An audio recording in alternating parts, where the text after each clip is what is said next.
Dans ce troisième tutoriel Clover qui concerne donc les trois comptabilités. Après avoir vu la création d'un bien et la récupération des données, nous regardons maintenant la consolidation de ces données dans trois comptabilités. Le bien a été créé, vous voyez d'ailleurs qu'il a bien été mis à jour. Alors, les chiffres. Sur le mois de novembre, on observe dans la comptabilité du bien 177 €. Sur le mois d'octobre, on observe 2500 en crédit, 3500 en dépenses, soit un solde de trésorerie. Et en fait, on a les six paquets d'opérations, et on s'aperçoit qu'effectivement, en octobre, on a une dépense exceptionnelle, si je puis dire, les impôts fonciers, qui font que sur ce mois-ci, nous avons, sur ce bien-là, donc le cabinet, une trésorerie négative. Heureusement, c'est pas comme ça tous les mois. Si on regarde maintenant, par exemple, le mois précédent, donc le mois de septembre, bon, ben là, on a effectivement une trésorerie, on va dire, normale, avec 2500, deux fois de 1250 € de loyer, plus le crédit et une trésorerie excédentaire, malgré les charges. Voilà. Et quant au mois de novembre, nous n'avons que 177 € en débit, puisqu'il y a juste une facture d'électricité qui vient de tomber, le mois vient de commencer. Voilà. Donc ça, c'est la comptabilité du bien, c'est la plus importante, c'est la position de trésorerie, c'est la position cash.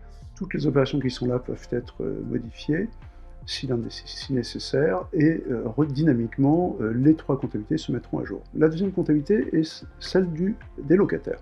On va regarder en particulier Florina. Florina, par exemple, sur le mois de septembre, elle a été débitée en début de mois de 1250 €, donc c'est l'appel du loyer, et elle a ensuite payé son loyer, donc son solde est de 0, tout va bien pour le mois de septembre. Il se trouve néanmoins que quand on a commencé à rentrer dans Clover, les opérations de Florina, elle nous devait de l'argent, elle nous devait 525 €. Donc on va procéder en fait à la création de ce solde de reprise, solde initial, afin que son comptabilité locataire soit carrée. Donc on crée une opération manuelle, en appuyant sur le bouton plus, d'un montant donc de 525 €, qui était la somme qu'elle nous devait, c'est un débit. On va dater cette opération du 1er septembre, date en fait de la reprise de l'antériorité des opérations bancaires et de l'activité Clover pour ce bien. Et on va bien sûr préciser que cette opération concerne une catégorie un peu spéciale, donc c'est dans le plus, c'est le solde locataire initial, voilà, qui est une opération qui ne concerne que la position locataire, ça ne concerne ni la comptabilité du bien, ni bien sûr la comptabilité fiscale. Et donc on va mettre à jour avec ce débit de moins 525 initial à la position de reprise du locataire Florina.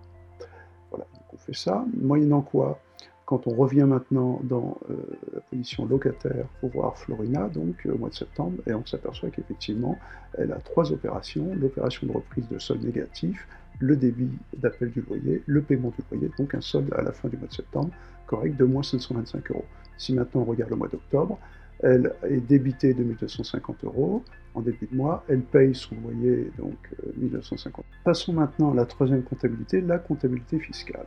Donc si nous regardons le mois courant, le mois de novembre, on s'aperçoit qu'on a en déductible 177 €. Nous les avons aussi au niveau propriété en dépenses. Et pour cause, c'est la même chose, c'est le gaz, la seule opération pour le moment du mois de novembre. Si on regarde maintenant le mois d'octobre, on a en termes de propriété 2500 € de recettes et 3000 € de dépenses. Et on en a beaucoup moins en fiscalité. Pourquoi? Parce qu'en fait, en fiscalité, nous n'avons pas nous n'avons que les intérêts d'emprunt, nous n'avons pas le capital. C'est l'écart qu'il y a entre une position cash et une position comptable. Voilà, donc c'est mis à jour au fil de l'eau et en temps réel et automatiquement grâce aux tableaux d'amortissement qui ont été scannés.